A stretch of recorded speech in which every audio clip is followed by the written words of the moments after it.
কোনোদিনে নবনোৱা এটা মই ৰেচিপি বনাম আৰু আপোনালোকে খাইছেনে জনাব। ৰেচিপিটো কি হয় মই আপোনালোকক দেখুৱাই আছোঁ।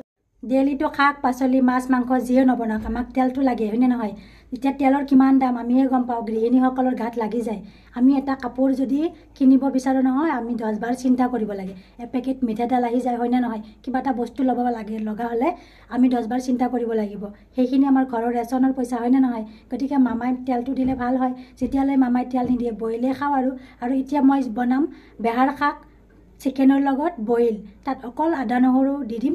আপোনালোকে এনেকৈ খাইছেনে? মই ফাৰ্ষ্ট টাইম বনাম, প্ৰথম বনাম, সেইটো কাৰণে মই আপোনালোকক কৈছোঁ। কোনোবা যদি খাইছে মোক কমেণ্ট কৰি জনাব। আজি কিন্তু মই প্ৰথমহে বনাম, সেয়েহে অকণমান শ্বেয়াৰ কৰিব বিচাৰিছোঁ। আহক।